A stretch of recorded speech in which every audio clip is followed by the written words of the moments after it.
Today, I will tell you a real story that history tries to hide from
today I will tell you a real story that history tries to hide from you.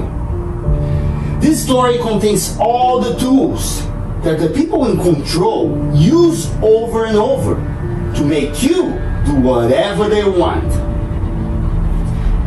Pay attention to this quick story and find out for yourself what you can do to identify those manipulations and those techniques and how to dodge them. The elites make life complicated as a game of chess. And to master it, you need to keep your eyes open and see all those elements that this story has and will tell you. So here it goes.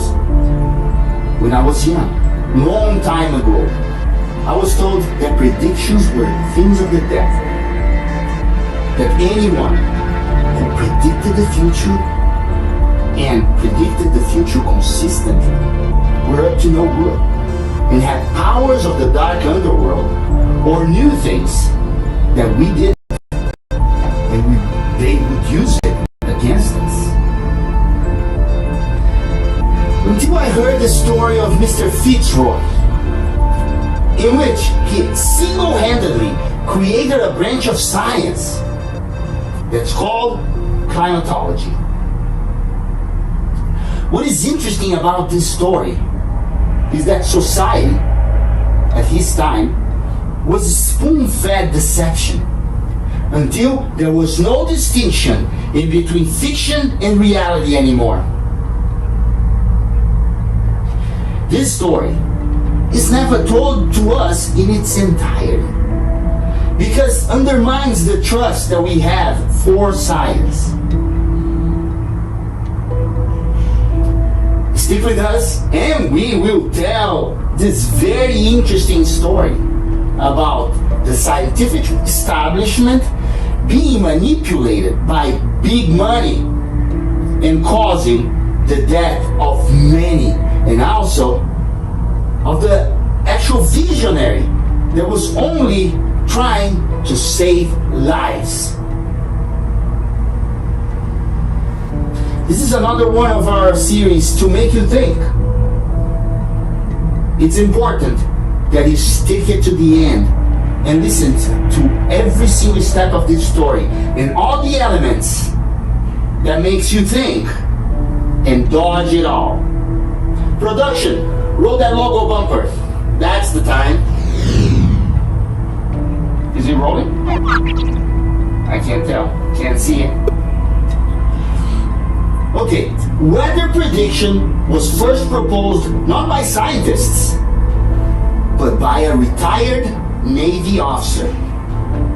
Yes, he was not a scientist because he wasn't one. He got a lot of criticism. It wasn't easy for him, but he cared deeply for people. He was very observant of his surroundings, and he used that knowledge to help people. He was really respected in his profession. I think I already mentioned that he was a seaman. Using the information that he gathered and being an expert of the seas, he wanted to improve life for other seamen.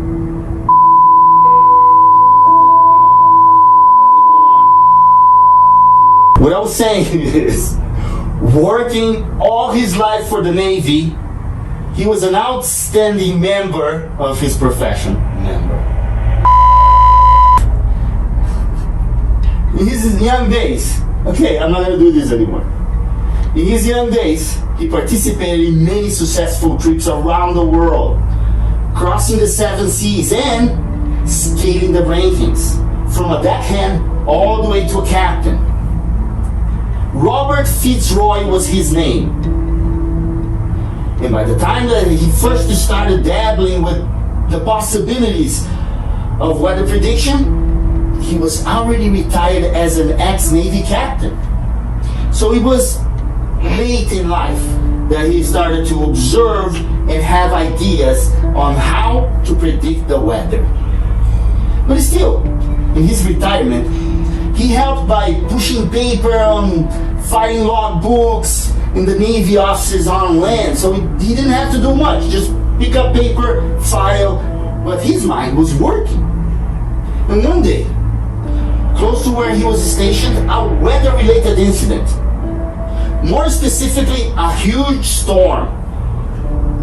That storm sank a few boats full of passengers, which killed thousands of people at sea. The weather was cold and that storm just drowned all of those people at sea.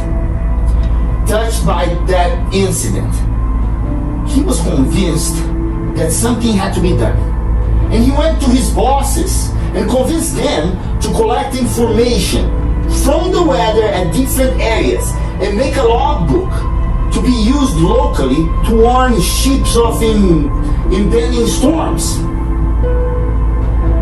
This was not received well at first, but he noticed that the weather travels from place to place, and by pulling weather information from various locations and by using the newly invented telegraph, he had faith that he could predict the weather that was coming from different directions.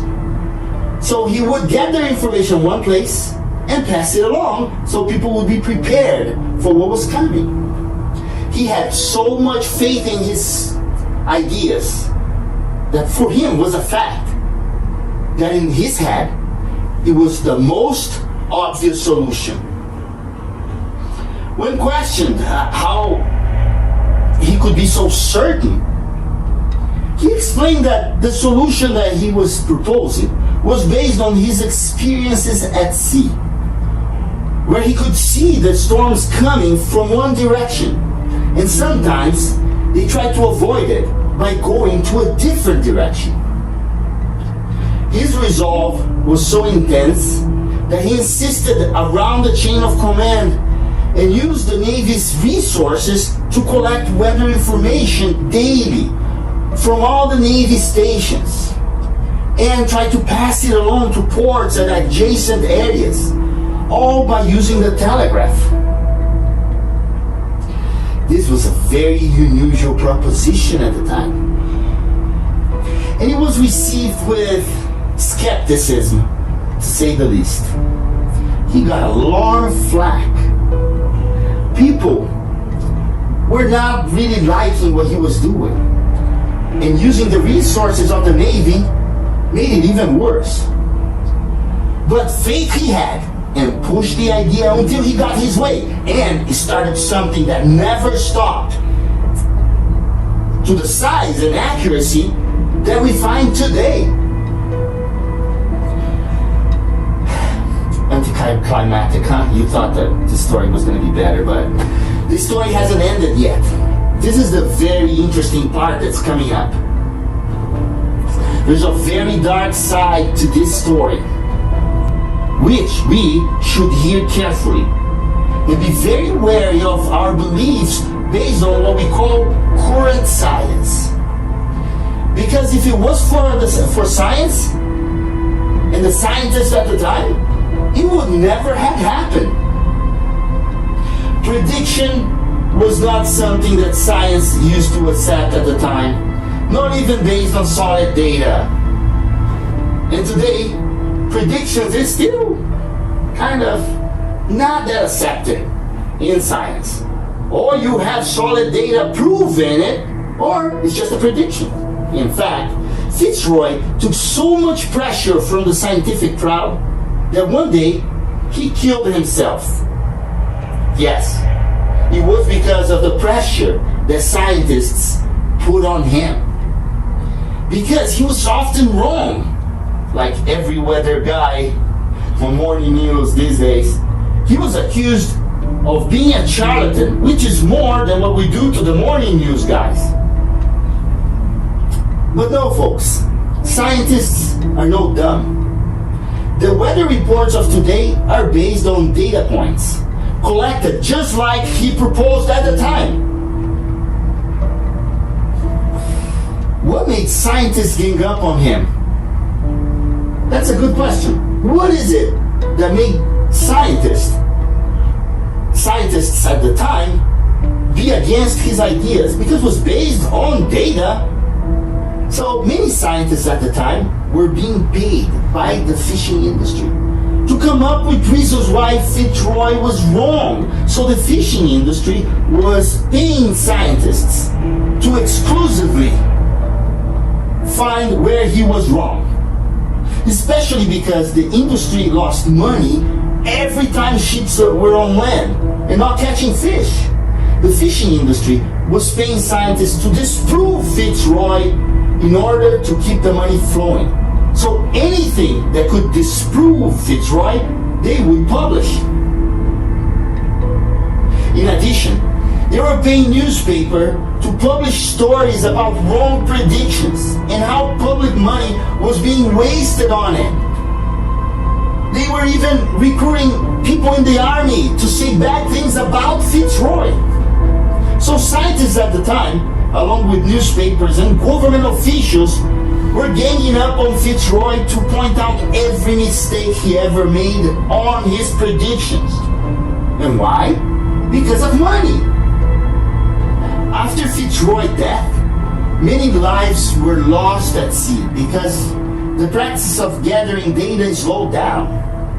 But over a long period of time, Fitzroy's model of gathering data was proving to be right. There was a point that this could not be hidden anymore. It became so obvious that the scientists had to admit, like, Fitzroy was right. Let's keep this going. History records what happened to the true prophets of the past, but hides the atrocities that happened to them for money. And this happens so often in history, and we are blind to it. Remember, kids, truth doesn't mind to be questioned. But the realization that too many people around you are just evil or just plain dumb may drive you to despair. Like what happened to Fitzroy. He killed himself. Gathering observable data from our environment is a good way to start doing science. And it is science, is what you know. Gathering data from your environment is adding things to what you know. Using gathered data and applying what appears to be right is supposed to be how we move things along. And is that how we make good decisions in life? That's real science. If you feel desperate because you know you're onto something good, but no one listens, or you're persecuted for it, just don't listen to the criticism. Time will prove you right. That voice inside of you needs to be listened to. Fitzroy created the weather forecast and saved lives. But he was forced to take his own life by the ignorance, by the incredulity, and general uselessness of all the people around him. For what? For money. Shave these people off of your life before they drive you nuts. There are a lot of people out there just trying to drive you nuts because they know you're right. Watch my video on how to find out who is worth keeping in your life, and it's pinned at the comments below. So just go in there, click on it and watch it. It's important for you. The end of Robert Fitzroy's life was a sad story. But this can be an eye-opening story for all of us.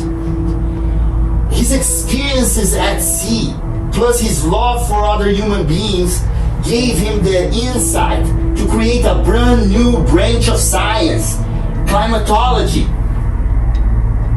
which includes the weather prediction, job site rain days, and elevator small talk. So it's a big deal.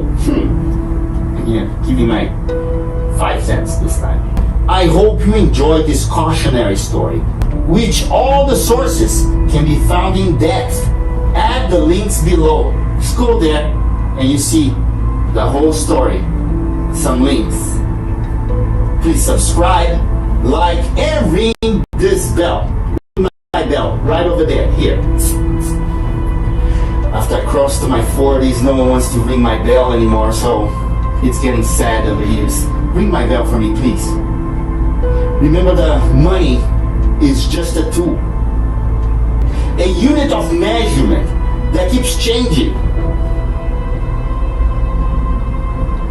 Do not put it in front of science. And most importantly, do not put it ahead of human life. I think I said enough. So, see you next time until explanation. See you next time with explanation, where we talk about science, psychology, and try to open your eyes to the world that's being built around you.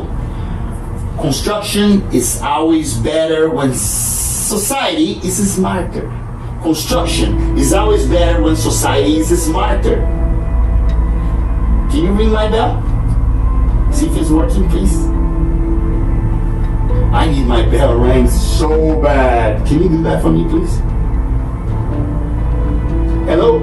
Are you still there? Can you ring that bell? No inside cut, so I'm supposed to keep talking over here. So, am I supposed to be? He's in the bathroom. That's how much he loves my delivery. You know, goes to the bathroom, leaves the camera rolling. Okay. So see you next time with explanation. Bye.